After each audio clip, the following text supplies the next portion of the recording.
When Luo Feng presented the password to Jiang Tianchen and Ming Yu, their expressions were profoundly shocked. As the chaotic mode in the universe intensified, the director of the mysterious plotline once again broke the original story, opening up a completely new narrative.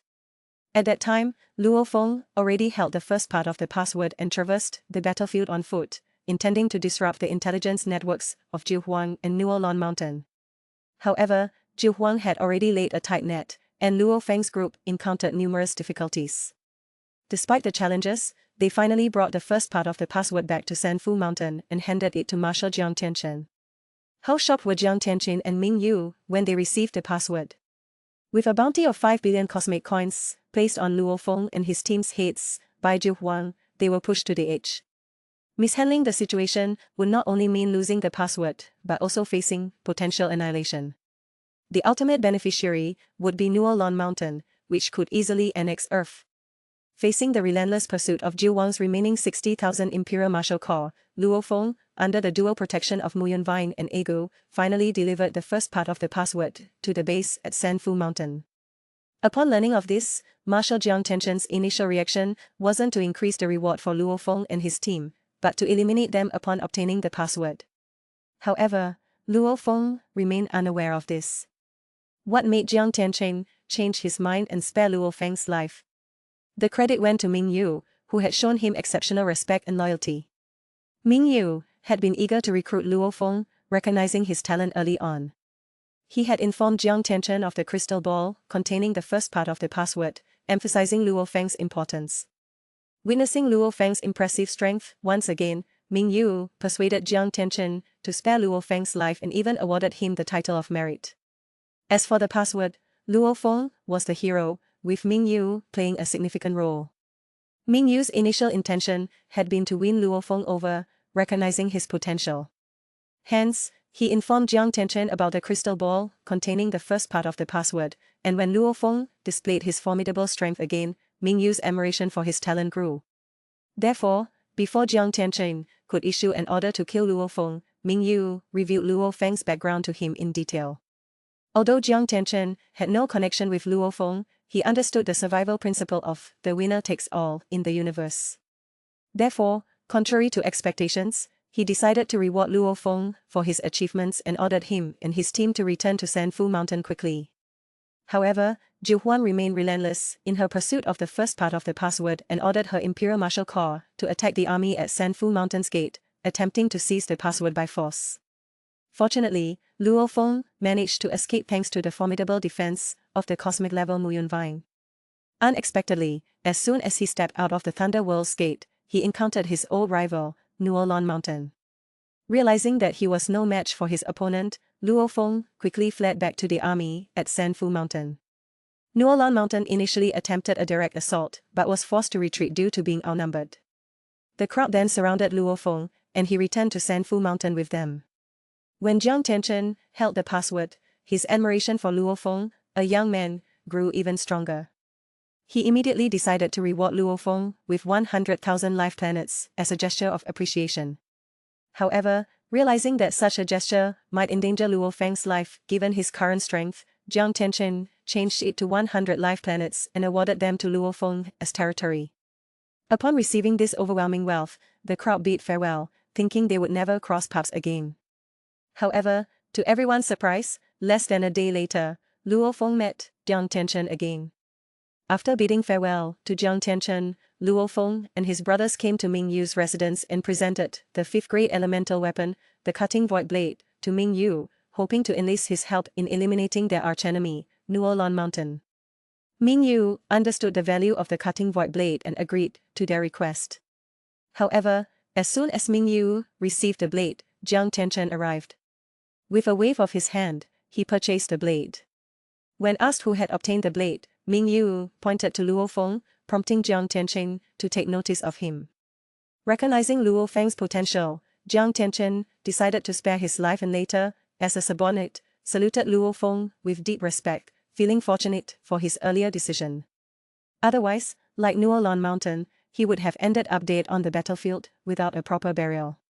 The emergence of the interstellar boundary stirred the ambitions of various major forces in the Black Dragon Mountain Empire. They all sought to claim a share of the treasures hidden within it.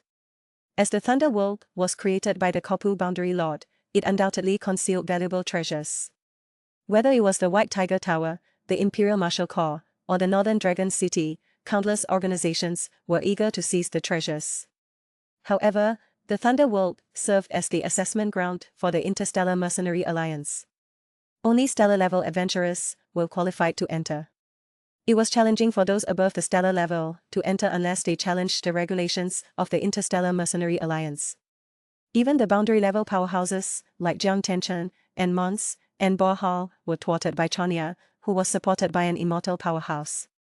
Coupled with the regulations of the Interstellar Mercenary Alliance, even the boundary-level powerhouse of Sanfu Mountain, Jiang Tianchen, dared not forcefully enter. However, the treasures within the interstellar boundary could not be missed. To resolve this matter properly, Jiang Tianchen proposed to conduct an online meeting. What exactly was this meeting, and which organizations participated in it? Since they couldn't violate the regulations of the Interstellar Mercenary Alliance, they could adopt an indirect approach. Jiang Tianchen projected a strand of his consciousness into the virtual universe. In the center of the void floated a rock table dozens of meters in diameter, surrounded by stone chairs of the same material. One figure after another arrived until a total of 12 people participated in this meeting of boundary lords. Jiang Tianchen represented Sanfu Mountain, while the others represented organizations such as the Ice Sea Divine Nation, Black Dragon Mountain, White Tiger Tower, and Northern Dragon City.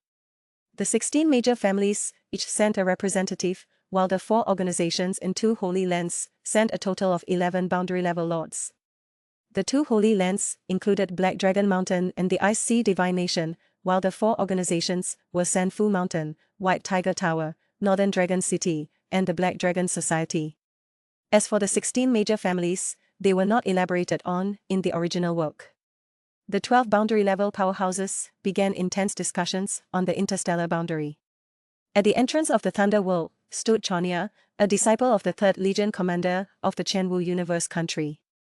No one dared to blatantly violate the regulations of the Interstellar Mercenary Alliance. Currently, various organizations could only arrange large numbers of stellar-level 9-tier experts to enter. The more people sent, the greater advantage they would have in seizing treasures. In the end, the 16 major families obtained 160,000 spots, the 4 organizations 600,000 spots, and the 2 Holy Lands 1 million spots. The number of spots each organization received varied based on their strength and status. Under the joint blockade of the 2 Holy Lands, the 4 organizations, and the 16 major families, a large number of stellar-level 9-tier experts entered the Thunder World, while others seeking to participate in the novice mercenary assessment were intercepted outside. Seeing this situation, Chania was helpless. They hadn't violated the Alliance regulations, so she had no reason to stop them. She could only watch as these people entered the Thunder World, thus significantly increasing the danger level of the interstellar boundary. The stellar-level adventurers who had entered before would undoubtedly become cannon fodder for these people. Despite Hagrid's current lofty appearance, after the treasure battle in the interstellar boundary ended, he left before Jiang Tianchen like a dog. In Swallowed Star, Brolin was able to dominate the crowd in the interstellar boundary because Hagrid was his grandfather. For example, Brolin had the Imperial Martial Corps in his hands, as well as the laser gun capable of instantly killing cosmic-level beings, all of which were fully supported by Hagrid. However, under this powerful military deterrence, although Brolin successfully opened the treasure vault, he did not obtain the coveted treasures. Inside the castle, there were no dazzling treasures, only an intelligent life form named Mr. Fogg. According to Mr. Fogg's explanation, to obtain treasures, one must exchange them with him using a special item called Thunderstone.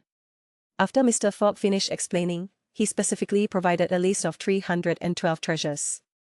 Ranked first was the Inheritance Crystal Ball of the Kopu Boundary Lord, which was also Brolin's main goal. However, the crystal ball was stored in the universe's first bank and would require 3 passwords to retrieve successfully. So when Hagrid learned of this news, he immediately issued a death order to Brolin, requiring him to obtain the complete set of 3 passwords at all costs. It's worth noting that the Kopu Boundary Lord had inherited the legacy of an immortal powerhouse during his lifetime. Therefore, if Hagrid could obtain the Kopu's inheritance, he had a great chance of breaking through to immortal strength. So, to be absolutely sure, Hagrid deliberately borrowed a large number of stellar-level armies from the other boundary-level powerhouses of the Black Dragon Mountain Holy Land and sent them into the interstellar boundary to assist Brolin in obtaining the passwords. However, the Boundary Lords, who helped Hagrid, did not do so for free. Although they did not compete with Hagrid for the Corpus Inheritance Crystal Ball, Brolin had obtained other treasures that had to be distributed to them. So when Brolin took control of a full 200,000 army, not only did he make everyone dig thunderstones, but he also launched a massacre against all the forces in the interstellar boundary. Moreover, the key point was that Brolin had attempted to assassinate Luo Feng twice. The first attempt killed Tai Non-Her, and the second nearly killed Luo Feng on the spot.